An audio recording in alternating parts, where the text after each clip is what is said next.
Hey guys, tonight we step quietly into a place where sand stretches farther than the eye can follow, where the wind carries a faint, dry hiss, and the stars look close enough to pluck out of the black velvet sky. You're in the middle of ancient Persia. No neon signs, no air conditioning, no iced latte waiting for you. And yet somehow, there's a promise here, that even in this heat-baked world, you can hold winter in the palm of your hand. Somewhere in the darkness, there's a mud brick dome that keeps snow alive through months of blazing sun. You probably won't survive this if you wander too far without water, but don't worry, we're sticking close to the story, not the mirages. So, before you get comfortable, take a moment to like the video and subscribe, but only if you genuinely enjoy what I do here. And tell me in the comments where you're listening from, and what time it is for you right now. Now, dim the lights, maybe turn on a fan for that soft background hum, and let's ease into tonight's journey together. The desert night wraps around you like a blanket that's been cooling all day in the shadow. You trudge over soft, shifting dunes, the kind that swallow your footprints instantly, making you wonder if you've actually moved at all. Every step crunches faintly in the silence, and the air tastes faintly of dust and mystery. Far ahead, a low glow hints at firelight, maybe a caravan's camp, maybe something more ancient. The Persians of 2,000 years ago didn't have the luxury of ice machines, but they had something far stranger. The ingenuity to coax ice into existence in a place where the sun seemed determined to boil everything. Somewhere near the horizon, you hear the hollow thud of wood against clay, like a door being pulled shut. The sound carries strangely here, low and warm, until it vanishes under the sigh of the wind. It's almost like the desert itself is holding its breath. Historians still argue whether the earliest yakchals were born purely from Persian innovation or adapted from earlier desert cultures. What everyone agrees on, though, is that once the Persians perfected the craft, they turned it into both an art and a symbol of control over nature. You stop to rest near a cluster of tamarisk trees, their gnarled roots clutching the sand. The trunks lean like tired old men, and a faint smell of resin drifts in the air. In the distance, something massive rises against the starlight, a shape too round to be a hill, too smooth to be natural. The yakchal. Even in the dim light, its sides look almost silvered, like frost painted onto the mud brick. You know it's just moonlight, but the effect is unsettling. You imagine slipping inside and feeling a shock of cold like stepping into another season entirely. The truth is, these structures were as much about politics as they were about refreshment. If you could provide ice in summer, you weren't just a clever builder, you were a power broker. Ordinary people might see you as a kind of magician, a person who could trap January and serve it in July. Rulers understood this power too. That's why some of these ice houses were guarded, their techniques kept as closely as any military secret.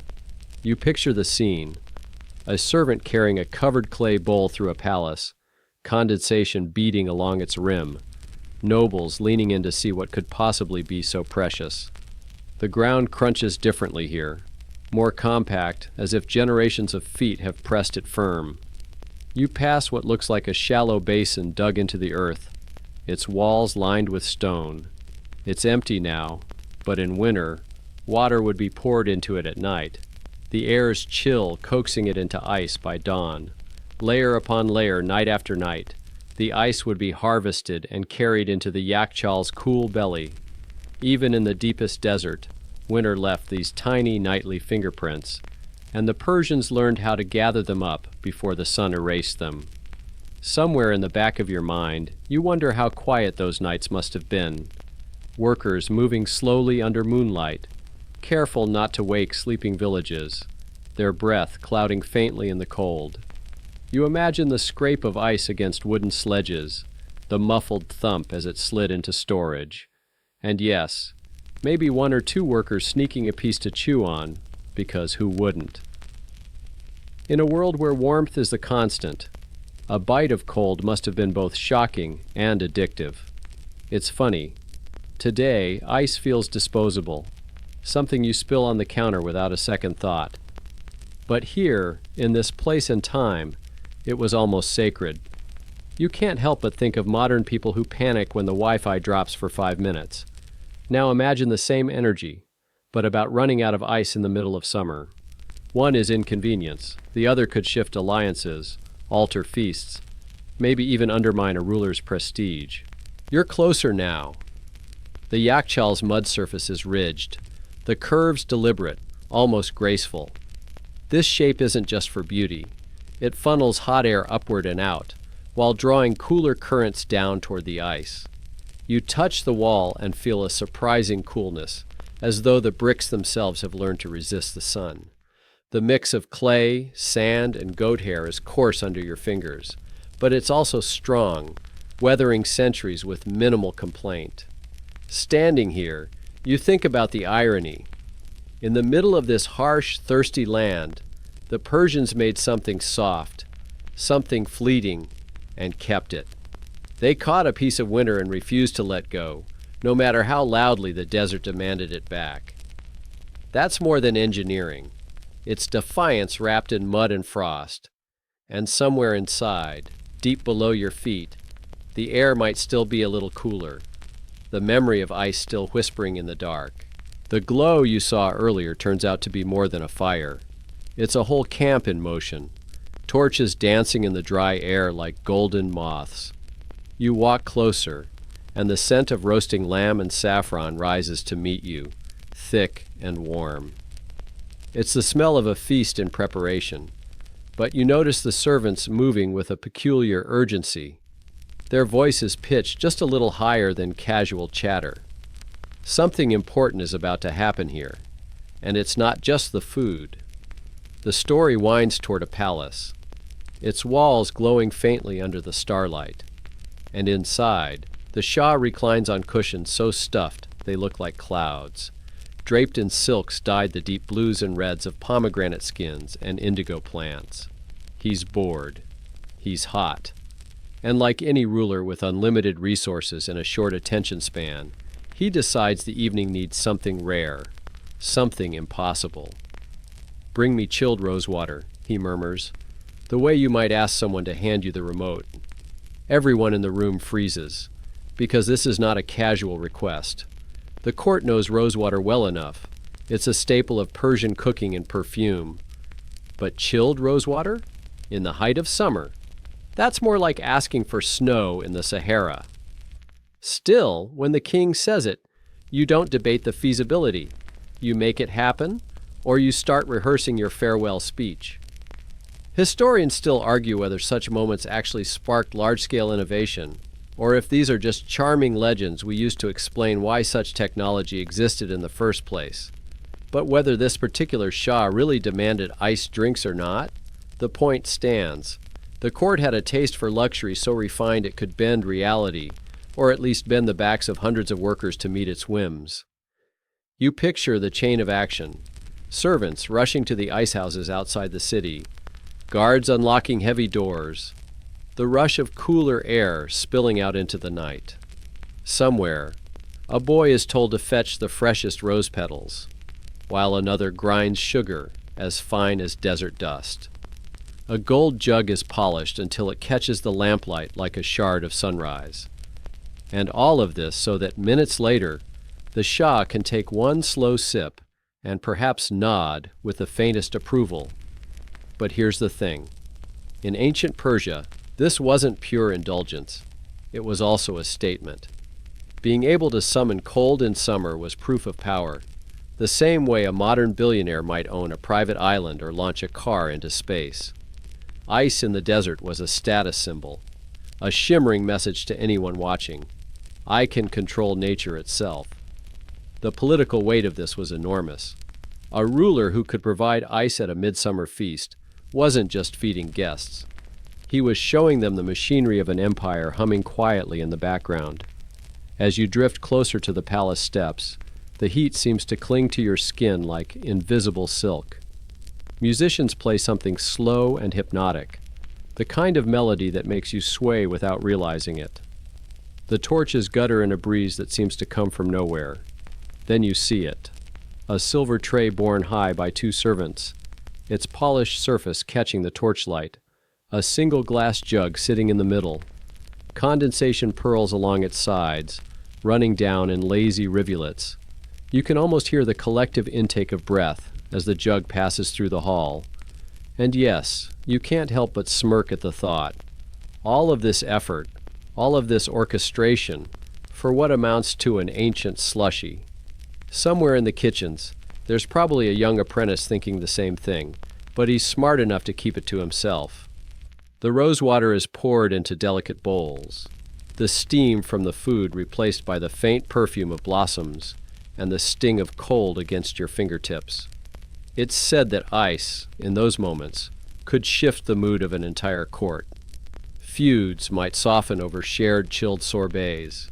New alliances might bloom over frosted wine. And of course, rivals might simmer in envy, wondering how much it would cost to steal such knowledge for themselves. That's the quiet power of a royal craving. It doesn't just quench thirst, it stirs up whole networks of politics, trade, and innovation. You lean against a carved pillar, watching the Shah take his first sip. There's a pause, a stillness, as if the entire hall is holding its breath. Then a slow smile creeps across his face. The musicians swell their song, the courtiers laugh a little too loudly, and the heat seems to recede just a fraction, as if the very air has been bribed into cooperation. Somewhere in the rafters, doves coo softly, a counterpoint to the clink of bowls and the rustle of silk. That's the magic of this moment, not just the cold in the glass, but the idea that in a land where heat rules like a tyrant, you can slip away for a heartbeat into winter. It's a reminder that luxury often lives in the gap between what's common and what's impossible. And in this palace, the impossible has just been served. You leave the palace and drift back into the desert air, the heat pressing in again like a heavy cloak. But now, you're not wandering aimlessly. You're following a shape that rises from the earth like a giant sleeping animal. The closer you come, the more you realize this isn't some random mound of sand or a collapsed hill. This is deliberate. This is engineered. And as the moonlight brushes over its curved surface, you see the yakchal in its full, otherworldly form. It stands tall, maybe 15, maybe 20 meters high, its base wide, tapering up into a graceful cone. The mud brick glows softly, almost pale against the night, as if the walls themselves remember the snow they've cradled. This isn't just a building, it's a statement. In the stillness, you hear faint creaks and pops as the walls settle with the night's cooler air. Somewhere inside, winter is sleeping. Historians still argue whether the design came fully formed from Persian genius or evolved through centuries of trial and error. The shape is perfect for what it does, catching hot air and sending it spiraling up and out, while cooler air sinks down into the belly of the dome. You run your hand along the surface. It's rough in texture, made from sarouge, a mix of sand, clay, lime, ash, and even goat hair that dries into a waterproof skin. This wall doesn't just keep heat out, it refuses to let melting ice seep in and weaken its foundations. You circle around and spot the entrance, a low arched opening half hidden in shadow. The doorway is small, forcing anyone who enters to bow, as if paying respect to the cold treasure inside. You duck through, and the air changes instantly.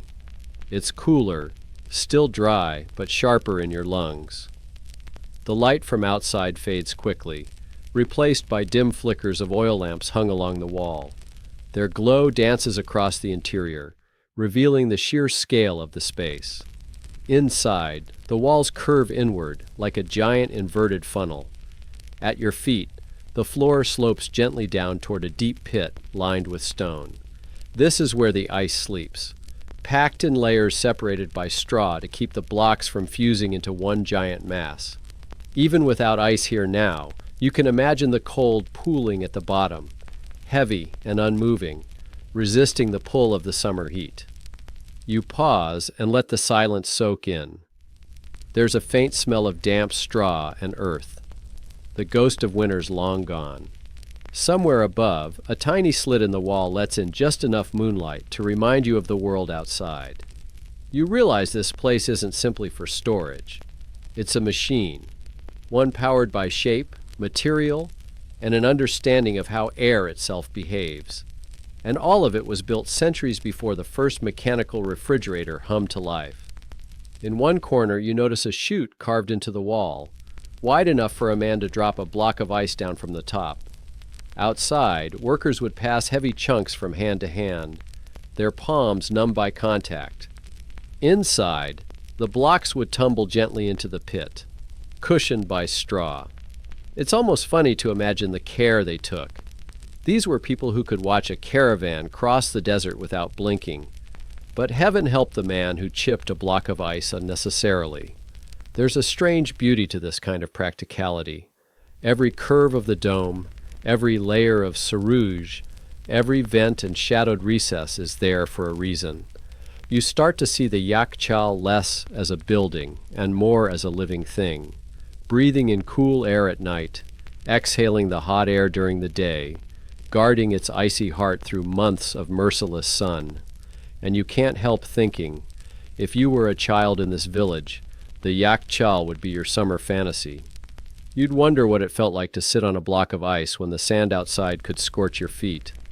You'd dream of sneaking in on a hot afternoon, maybe with a stolen date or two to press against the frosty surface, letting the cold seep through your fingertips.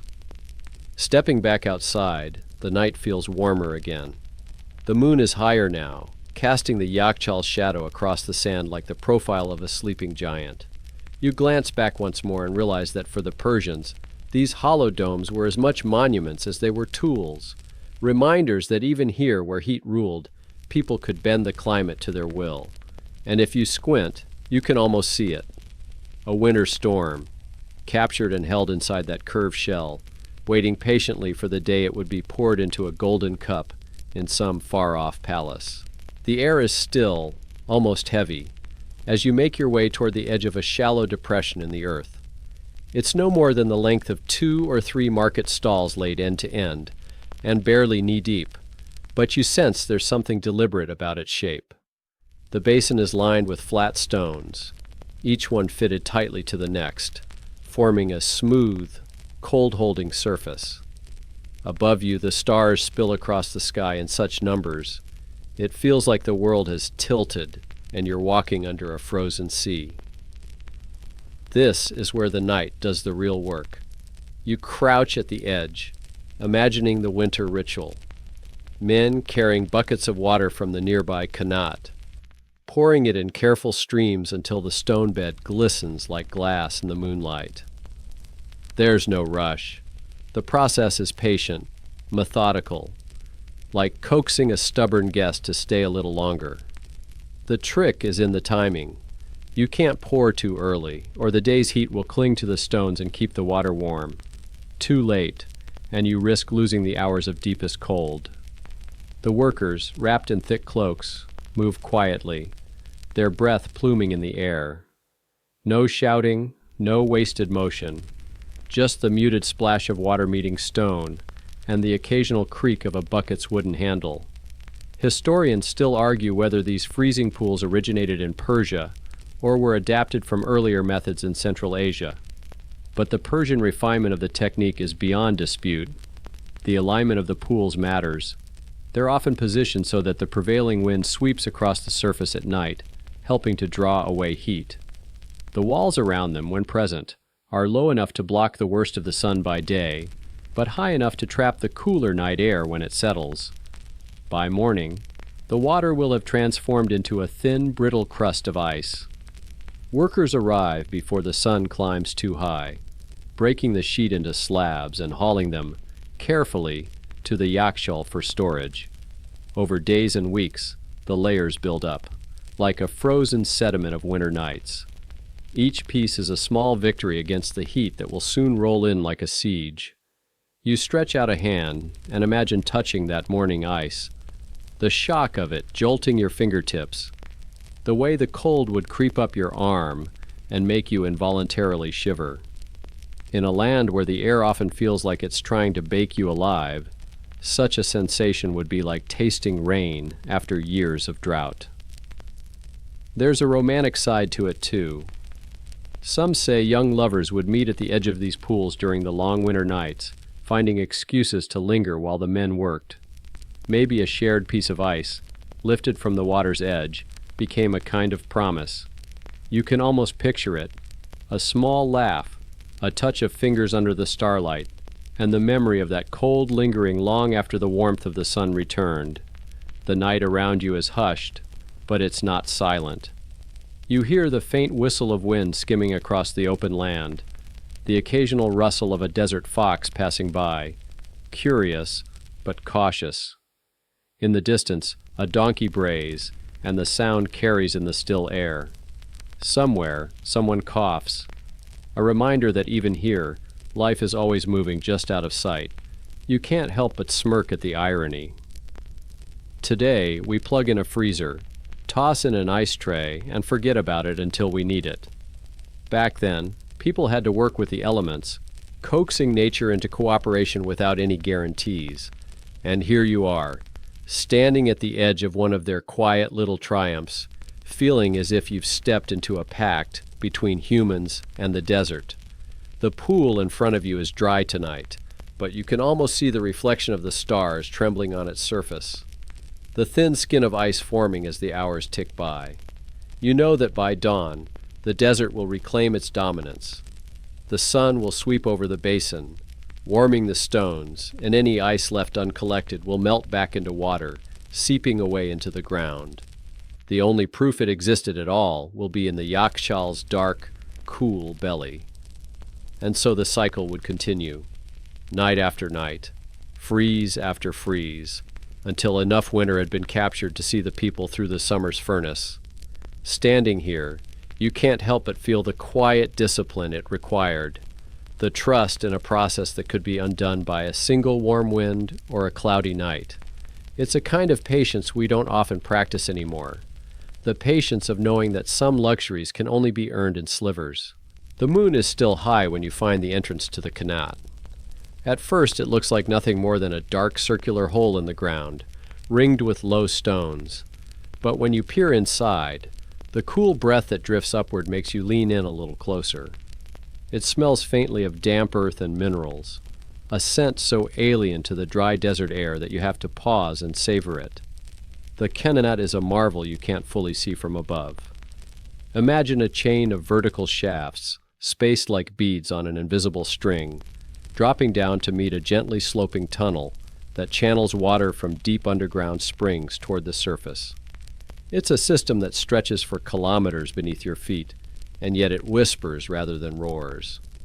No engines, no pumps, just gravity and ingenuity, quietly at work for centuries. You ease yourself down the rough steps of the shaft, feeling the temperature shift almost immediately. It's like stepping into a cellar on a summer day. The air grows heavier, cooler, and carries the soft echo of trickling water somewhere ahead. Your fingers brush the tunnel walls, packed earth smoothed by countless hands, sometimes reinforced with stone or baked bricks. The space is narrow enough that you can trail both palms along the sides as you walk. Historians still argue whether the Kanat's origins lie purely with the Persians, or whether earlier Mesopotamian systems inspired them. What's agreed upon is that the Persians perfected the art, spreading it across their empire and beyond. These underground veins became the lifeblood of agriculture, villages, and, most relevant for tonight's journey, the ice-making process. Without them, winter's harvest of frozen pools would vanish within days, melted away by the desert's thirst. The tunnel bends, and suddenly you hear it clearly. The hush of moving water, a sound that somehow manages to feel both intimate and vast. It glints faintly in the lamplight you're carrying, a thin ribbon slipping over smooth stones, cold enough that your breath hangs faintly in the air. You kneel and dip your fingers in. The shock of chill races up your arm. sharper than anything you felt since entering the desert. For the ice makers, this water was treasure.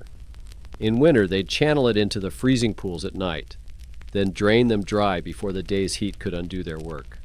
In summer, they used the keenets to move blocks of ice over short distances, letting the cold seep into the air of the tunnels as they worked. You can imagine the relief of a laborer stepping into this underground coolness after hours under the brutal sun above. Sometimes the keenets became more than just infrastructure. They were escape routes. Travelers caught in midday heat would duck into a shaft to rest, leaning against the cool walls, sipping the water straight from their cupped hands. There's even a half-serious tale about a poet who claimed to have written his best verses inside a keenet because the cold made the words sharper. You can't help but chuckle at the image.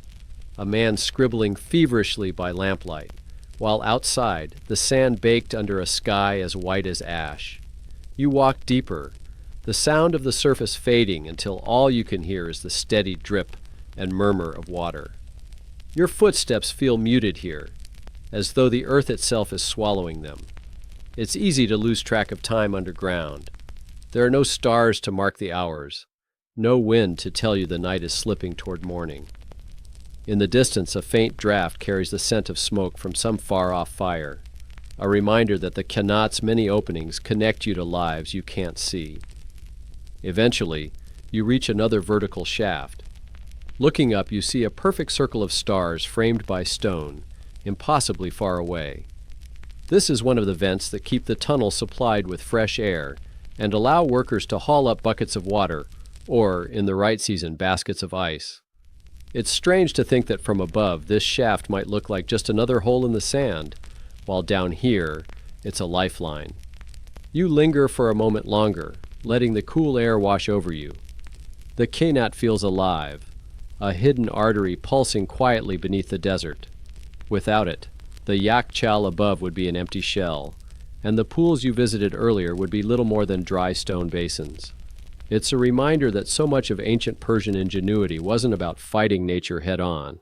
It was about learning how to move with it, finding the quiet paths where survival could flow unseen. Climbing back toward the surface, the coolness fades with every step. The stars reappear winking down from their impossible height, and the dry heat settles over your skin once more. But you carry a little of the keenet's chill with you, lodged somewhere in your memory like a secret you're not quite ready to share. The desert around you lies still, but in the half-light before dawn, you notice small figures moving near the yachtchal. They work in near silence, passing baskets and tools from hand to hand. As you draw closer, the scene sharpens. Bundles of straw, sacks of coarse salt, and blocks of ice being shifted from one shaded area to another. This is the invisible side of the ice-making craft, the part that keeps winter alive long after the last freezing night has passed. The workers know every trick in the book, and maybe a few that aren't written down anywhere. You watch as they stack blocks of ice in the yachtchal's pit, sliding layers of straw between them. The straw serves two purposes. It insulates and prevents the blocks from fusing together into an immovable mass. When it's time to retrieve them months later, the workers can simply pull out a layer without hacking at the whole pile. Nearby, another group is packing salt along the lower walls. Salt doesn't just flavor food. It helps slow the melting by drawing moisture away from the air immediately around the ice. Historians still argue whether the salt here was primarily for preserving food stored alongside the ice or for the ice itself. Either way, it's a clever bit of double-duty thinking. The shade is a weapon too. You notice low mud brick walls and reed mats arranged in careful lines around the worksite. They're angled to block the sun's path as it arcs across the sky. Even the yachtchal's entrance faces away from the harshest light, a simple orientation choice that saves weeks of ice from melting too soon. This is engineering by intuition, learned over generations of trial and error. There's an almost conspiratorial air to the whole operation. You get the feeling that not every villager knew exactly how the ice was kept so well, and maybe that was intentional. If you were in charge, Would you give away all your secrets? Ice wasn't just a convenience. It was a form of wealth, the kind you could trade, gift, or withhold as leverage. It's not hard to imagine a merchant offering his best spices or silks in exchange for a few blocks in mid-July. You take a slow walk along the reed mat walls. The mats are woven tight, their fibers stiff with age, smelling faintly of dust and something earthy, like old hay. When the breeze catches them just right, they rattle softly, the sound oddly soothing. It's almost funny. You're standing next to one of the greatest feats of thermal management in the ancient world, and part of its defense system is essentially a giant sun hat. A young boy runs past carrying a small block of ice wrapped in straw. His bare feet kick up puffs of sand, and he grins like he's just stolen treasure. You watch him vanish into the narrow lane between two houses, the ice already sweating in the growing warmth. Somewhere behind you, a man calls after him, half in annoyance, half in amusement. You get the sense that ice theft wasn't entirely rare, especially among children. The smell of morning begins to creep in. Wood smoke from cooking fires, the faint sweetness of dates being warmed for breakfast. Above, the first pale strip of sunlight slices across the horizon. The workers speed up now, knowing that every minute counts. Soon the air will shift, losing its night chill, and even the best insulation will struggle to hold back the melt. You watch as the last block is slid into place, the final layer of straw tucked neatly over it. The pit is covered with thick wooden planks, then more mats, and finally a layer of mud plastered over the top. It's not just a seal, it's a disguise, blending the precious cash into the rest of the yakshaw's interior so that only those in the know can find it later. It strikes you that this whole process is an act of quiet rebellion against the desert's rules. The sun says, all things melt. The Persians answered, not if we plan well enough. It's the kind of defiance that doesn't roar. It whispers and still wins. You can't help but smirk at how many modern people throw ice into a drink without a second thought. Here, every block feels like it should have a name, a backstory, maybe even a little ceremony. And in a way, each one does. Born in moonlit pools, carried down qanats, cradled in straw, guarded by shade and salt, until the moment it's needed. As the workers disperse, the site grows quiet again. The yakshal looms in the growing daylight, its smooth sides glowing softly. Inside, the ice sleeps, wrapped in layers of straw and secrecy, waiting for the day it will emerge into the sun's glare and surprise someone with a sip of something impossibly cold. By midday, the village has shifted into the slow rhythm of heat management. Doors hang half shut to keep the glare out, and the only people in the streets are those moving deliberately from shadow to shadow. You stay near the yakshal, curious to see what happens when it's time to bring the ice out, not just store it away. It doesn't take long before you notice a small caravan approaching from the edge of the horizon. 2 camels, each led by a wiry man wrapped in loose cotton. The lead camel carries a load draped in thick quilted cloths, the kind you'd normally expect in a winter bed, not a blazing desert noon. The air shimmers around them as they draw closer.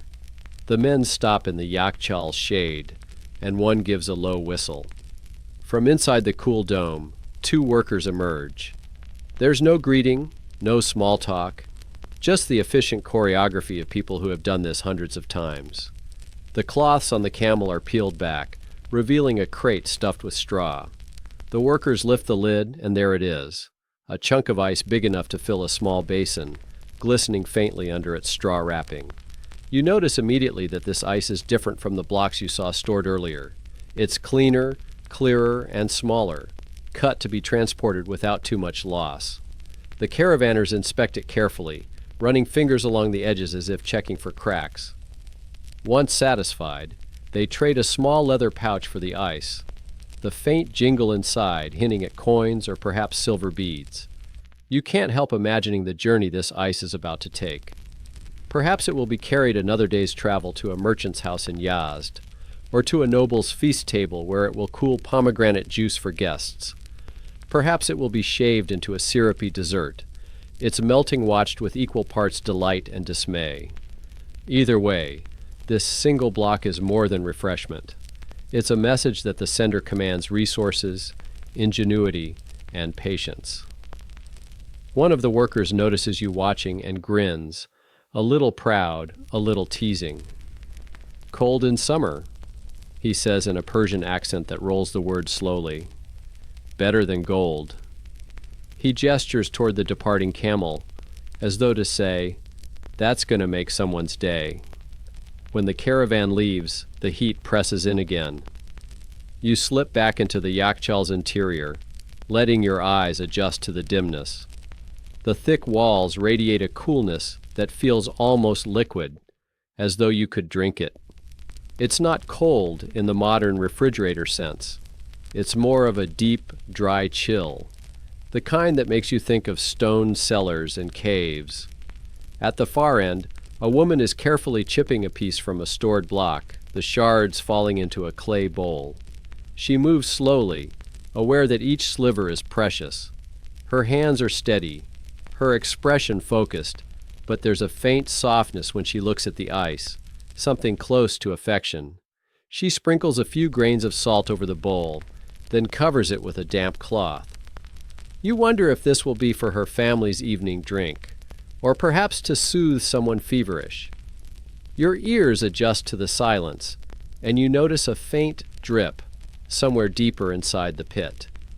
It's the sound of inevitability, the desert's quiet victory, always in motion, always patient. The Persians learned to delay that victory, sometimes for months, but never to stop it completely. In that sense, the yakchal isn't a fortress, it's a truce. Stepping back outside, the dome stands luminous against the pale sky. The camels are long gone, their footprints already blurring in the dust. Somewhere out there, under another punishing sun, someone is holding a cup that's cold to the touch. They'll drink, sigh, and maybe never think about the men and women who coaxed that ice into surviving long enough to reach them. But you've seen it. You've watched the night's frost harvested by hand, the straw packed tight, the salt spread thin, the walls casting their protective shadows. You know that behind every chilled sip in the desert lies a network of quiet labor and cleverness, stitched together by necessity and pride. The next time you lift a glass filled with ice, whether in a desert market or a modern cafe, you suspect you'll hesitate a moment before drinking. Not out of guilt, but out of respect. After all, in places like this, ice isn't just frozen water. It's proof that people can bend the rules of nature, if only for a season. Late afternoon in the desert feels like the pause between breaths. The sun is still fierce, but its sharpest bite has eased, and a faint breeze begins to thread through the alleys. You wander back toward the yakchal, not because you need to be there, but because you feel pulled by its quiet gravity.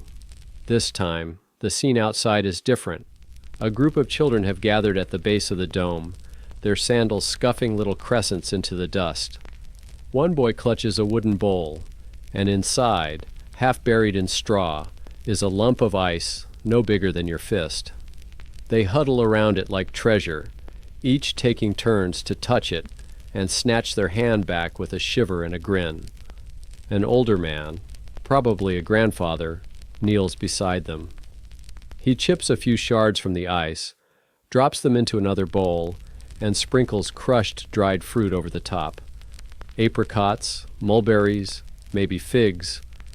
Then he hands the bowl to the smallest child, who looks at it as though the man has just pulled the moon out of the sky. The others watch intently as she takes the first bite. Her face shifts from shock at the cold to pure delight, and then she laughs, a high ringing sound that carries easily in the dry air. You realize standing there that this is ice at its most democratic. Not for nobles' feasts or merchants' displays, but for the pure, immediate joy it brings to a group of dusty, sun-browned kids who will remember the taste for years. It's not about preservation or status. It's about a moment. And maybe that's the quiet genius of the Yakchal. It makes moments like this possible in a place where they have no right to exist. The grandfather notices you watching and nods. "Good for the heart," he says in Persian, tapping his chest. Then he taps his temple. "And the mind. Cool thoughts in hot weather." As the sun dips lower, the walls of the Yakchal throw longer shadows across the ground. The desert sky begins its slow transformation from blinding white to molten gold. You find a seat on a low stone step and let the breeze reach you, carrying faint scents of clay, straw, and distant cooking fires. Somewhere, a donkey brays. Somewhere else, a woman calls a child home. Your eyes trace the curve of the dome, the way its smooth surface catches the dying light. The engineering here is ancient, yes, but it's also alive, maintained, used, and loved by people who have never stopped needing what it offers. It's easy to think of history as something that sits in museums, but here it's something you can lean against, something that still works exactly as intended. In another hour the stars will rise and the desert will cool. More ice will form in the shallow night ponds. More blocks will be cut and stored, and the endless cycle will continue. You realize you could come back here in 50 years and see the same work, the same quiet pride, maybe even the same children, grown but still smiling at the sight of a straw-wrapped block of ice. For now you sit until the last sliver of sun disappears behind the hills, the Yakchal glowing faintly in the twilight. The day's heat drains away, and the air feels new, almost clean.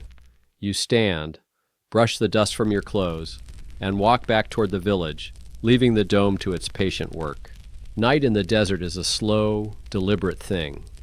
The light doesn't vanish all at once. Instead, the horizon swallows it in careful increments, as though reluctant to let the day go. You walk back toward the Yakchal, under a sky still holding a trace of amber, the air cooling enough to make each breath feel like a gift. By the time you arrive, the dome is wrapped in shadows. Only the faintest glow of moonlight spills across its curved surface, making it look like a half-buried pearl. The village is quieter now, no clatter of pots, no shouts of children, just the occasional bark of a distant dog and the low hum of the wind moving through narrow lanes. Tonight, the work is different. Near the Yakchal, several men are filling shallow clay-lined pits with water from heavy clay jars. They work without much talk, only the gentle splash of water breaking the stillness. The air here feels sharper, cooler, and you understand why. The desert's temperature is dropping fast, and by morning, a thin skin of ice will cover each pool.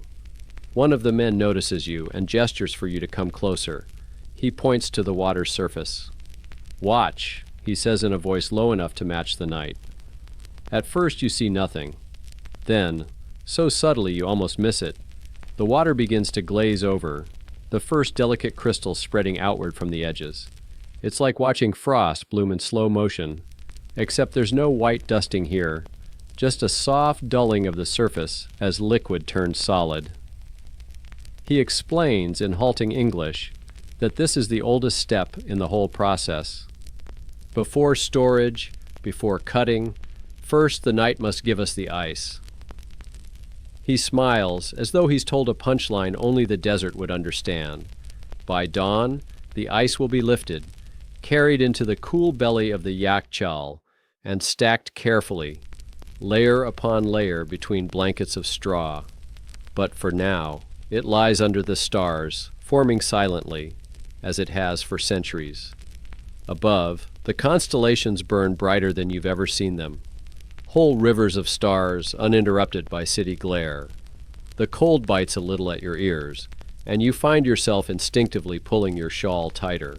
You realize you've been holding your breath. Not out of tension, but out of reverence for the quiet, for the stillness that somehow feels full instead of empty.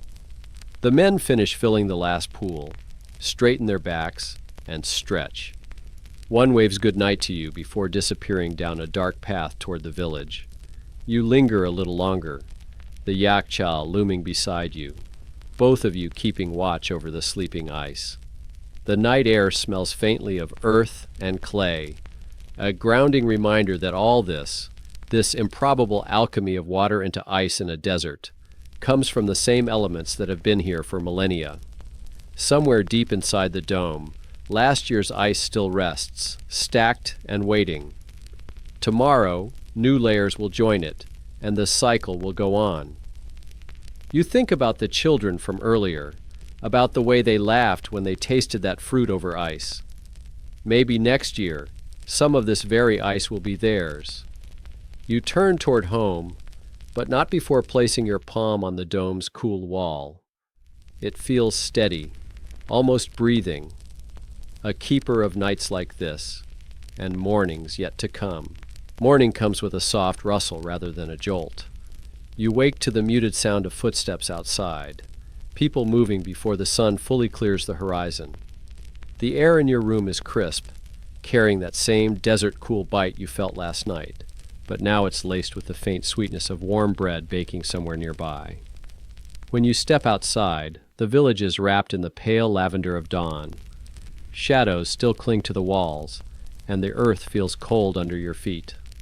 Ahead, near the Yakchal, a few figures are already gathered, their breath visible in thin clouds. The shallow pits from last night are rimmed with white now. Men and women kneel beside them, breaking the ice with wooden poles and careful hands. The sound is delicate, soft cracks like glass being tapped. Pieces lift from the water in broad, translucent sheets, catching the light in faint prisms before they are slid onto woven mats. No one rushes. Every movement is deliberate, almost ceremonial. Some sheets are small enough to carry by hand. Others require two people to hold steady as they make their way toward the dome. You follow, watching the procession of ice bearers move in single file toward the Yakchal's narrow entrance. Inside, the air drops immediately. Your breath fogs as you step into the shadowed chamber. The ice from previous days lies in neat stacks, separated by thick layers of straw. It smells faintly of dry grass and mineral water. You notice how the ice is never placed flush against the walls. It sits in the cool heart of the space, away from the sun's reach. A man hands you a small shard from the morning's harvest. It is startlingly clear, almost invisible against your palm, and so cold it burns slightly at first touch. You place it against your lips and feel it dissolve into a sip of water, older than the dawn itself. Back outside, the sun has risen higher, and the lavender has shifted to gold. The ice pits are nearly empty, the last of the water drained, the shallow clay surfaces left bare until tonight's freeze. A young boy runs past you carrying a basket of straw, his voice bright as he calls to the workers still inside the dome. In the quiet that follows, you think about what you've seen, the patient gathering of the night's gift, the way the Yakshal holds its cool heart steady against the heat of the day. It's a rhythm that doesn't need clocks, only seasons and the steady turning of the earth. The bread scent drifts closer now. You follow it back toward the village, but glance once more over your shoulder. The Yakchal sits in full daylight, its pale dome glowing softly, as if holding a secret it's content to keep for another 1,000 years. By midsummer, the land feels as if it has been set under a great, invisible bell of heat. The air wavers above the clay walls, and the wind carries the dry scent of baked earth and cumin from kitchens, where fires burn low to save fuel. You find yourself drawn toward the Yakshal again, though this time not in the lavender quiet of dawn, but in the blistering gold of early afternoon. The dome seems brighter now, almost white in the sun, yet it casts a deep shadow at its base that offers a promise of relief. Children run ahead of you, their laughter bright against the thick heat. They are barefoot, kicking up dust as they go, each holding a small clay cup. You follow them inside. The air hits you like another season altogether, cool, dry, and softly echoing. Inside, the stored ice lies in high stacks, each block separated by its straw blanket. There is no smell of summer here. It is the scent of stillness itself, faint and mineral. A man you recognize from the winter nights stands at the center, chipping carefully at a block with a short-handled pick. The ice comes away in glistening fragments, which he catches in a wide copper bowl. He ladles the pieces into clay cups, pouring over them a syrup the color of deep amber. The smell is sharp and sweet, rose water and honey. You take your cup and hold it a moment, watching the surface tremble. The first sip is almost too cold for the heat-parched mouth, and the syrup blooms slowly, sweet and floral, over your tongue.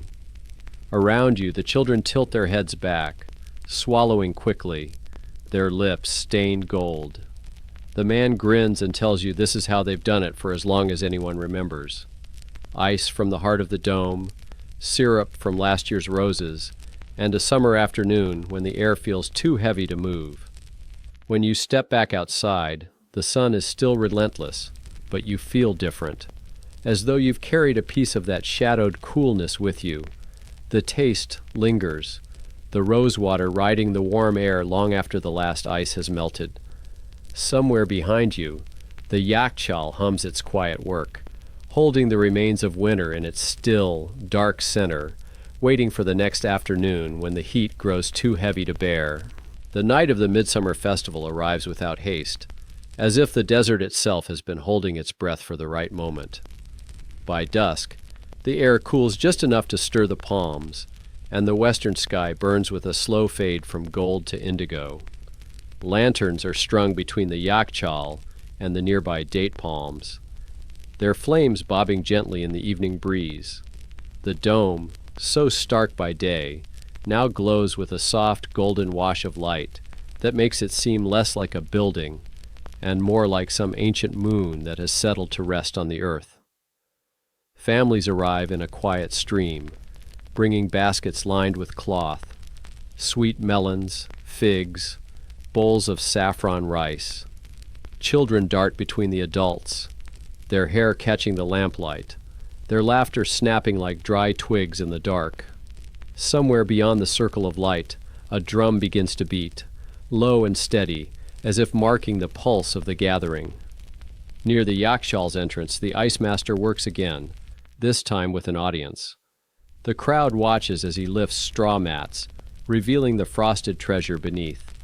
Each block glints in the lamplight before it is chipped away and carried to the waiting tables. Syrups of pomegranate, mulberry, and tamarind are poured over the crushed ice, the colors pooling like gemstones in the shallow clay bowls. The music grows. A reed flute joins the drum, weaving thin silver notes through the warm, spice-scented air. Old men tap their fingers on their knees. Women sway gently as they speak in low voices, and children, their mouths sticky with syrup, dance in the dust. You take your own bowl and stand near the yakshal, the coolness drifting from its open mouth, brushing your skin like a forgotten winter wind. From here you can hear fragments of stories told at the far table, tales of merchants crossing snowbound passes, of kings whose thirst could only be quenched by the ice of this very dome, of lovers who carved each other's names into frozen blocks so they would melt together. The night deepens, but no one seems eager to leave. The lanterns sway, the ice continues to flow, and the yakshal, silent and patient, gives of itself until the last bowl is filled. When you finally turn to go, you glance back. The dome stands in its circle of lantern light, the music softening behind it, the shadows folding in. And you think, this is not merely a building of earth and straw. It is a keeper of seasons, a heart that beats slowly under the desert sky. Long after the festival ends and the lanterns are taken down, the desert falls back into its slow, moonlit breathing. That night, a lone traveler remains by the yakshal, a poet with dust on his boots and ink stains on his fingers. He sits cross-legged near the dome, leaning against a saddlebag that smells faintly of cedar. The air is cool now, cool enough that the memory of day's heat feels like a distant dream. From the yakshal's dark mouth, a faint breath of cold drifts outward, brushing his cheek as if urging him to listen. By the light of a small oil lamp, he opens his notebook. The pages are rough, the fibers catching the tip of his reed pen. He dips it into ink the color of midnight and begins to write. Not about the road or the market or the stars, but about the sound of melting ice. He writes of how the droplets fall in the silence, each one a tiny surrender. How a block of ice, clear and perfect under the moon, is already dying the moment it's lifted from the straw. How its fate is to vanish into sweetness on the tongue or disappear into the thirsty earth. The poet pauses, touching the side of the bowl beside him. Inside, the ice he was given after the festival is almost gone. The pomegranate syrup has turned thin and pale, the last slivers of frost drifting like tiny clouds. He takes a slow sip and closes his eyes. The taste is sharp, sweet, and cold. It lingers for only a breath, then fades. In that brief moment, he thinks of a woman he once met at the edge of another desert, whose laughter stayed with him for years, though her face has long blurred. He writes her into the lines without naming her, comparing her to the ice. Beautiful, impermanent, and all the more precious, because she could not stay. The night stretches on. The moon shifts across the sky, casting the yakshal's curved shadow like the dial of a clock no one can read. The poet's pen scratches until the ink runs low. At last, he sets the book aside, pulls his cloak around him, and leans back to sleep.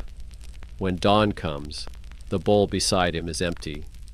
The ice is gone, the syrup absorbed into the sand. But the yakshal remains, holding its silent store of winter for another day. The wind comes first, low and distant, like a drumbeat buried beneath the dunes. The caravan leader, a wiry man with a scarf wrapped high over his face, looks up from adjusting his camel's load. In the far horizon, the pale gold of morning is bruised by a roiling wall of sand. "Move," he says, his voice muffled but urgent. The word ripples down the line of riders. The camels grunt and sway as the caravan pushes forward, the pace shifting from lazy to strained. The sandstorm is not yet upon them, but it is coming fast, swallowing the sky with each breath. The travelers bend low, pulling cloth tighter over their eyes and mouths. The smell of dust thickens. Somewhere, a child begins to cry. Hours blur into minutes as the wind catches them. Sand hisses against skin and cloth, grinds between teeth, fills the spaces between heartbeats. They cannot see the path, only the hunched shapes of camels ahead. Just when the leader begins to fear they will be forced to huddle in the open, he sees it. A curve of shadow breaking the monotony of the storm. At first it is only a dim swell against the blinding haze, but as they push closer, the shape grows solid. The storm parts just enough to reveal the dome. Its surface is pocked and weathered, but even through the grit, it looks strange, impossible. A yakshal, here, in the middle of nowhere. The leader signals, and the caravan stumbles toward it. At the base, a low entrance yawns black against the dust. They duck inside one by one, the air instantly cooler, the roar of the wind muffled to a low growl. Inside, the floor slopes down into shadow. The smell of damp earth replaces the dry tang of sand. Against the far wall, half buried under straw, lie blocks of ice. Frost blooms faintly along their edges, and for a moment the travelers simply stare, forgetting the storm outside. The leader kneels, pressing his palm to one. The cold bites sharply, and he smiles beneath his scarf. "We've found a winner," he says, and his voice echoes softly in the dome. They rest there until the wind passes, drinking melted ice from cupped hands, feeling it soothe their throats and clear the heat from behind their eyes. Outside, the desert continues its shifting, endless work. But within the yakshal, winter holds its ground a little longer. When the wind dies, the desert exhales a slow, hot breath into the dome's entrance. The caravan members stir reluctantly, reluctant to leave the shelter. Before they can step out, a shadow appears at the threshold. An old man, stooped and wrapped in layers of faded indigo cloth, leans on a staff carved with spiral grooves. His face is as lined as cracked earth, and his eyes are the pale green of tamarisk leaves. "You found her," he says, voice dry but not unkind. "The last yakchal of this quarter." The caravan leader straightens. "We thought it abandoned." The old man chuckles, and the sound bounces off the curved walls. "It is never abandoned. The desert always remembers where it hid its cold." He steps inside, moving slowly and with the familiarity of one who has walked these shadows for decades. His fingers brush the frost on the ice blocks, as if greeting old friends. "My grandfather's grandfather built this one," he says. "In those days, winters were harsher, and the snow came down from the mountains like a gift. We packed it here, under earth and straw, for the months when the sun would burn the tongue from your mouth." The travelers listen in silence. Dust motes drift in the faint shafts of light filtering from the entrance. The elder points to the low, narrow tunnel that snakes away behind the dome. "There's a qanat down there. Water still runs beneath the sand, cold from the mountains. That's why the ice never dies here. It sleeps." The child who cried earlier reaches out to touch the frost. The old man smiles. "Careful. The desert will take anything you waste, even cold." He straightens with effort, leaning heavier on his staff. "Rest as long as you like, but when you leave, remember this. Storms pass, but the desert keeps its secrets. And sometimes, the secret is simply knowing where to wait."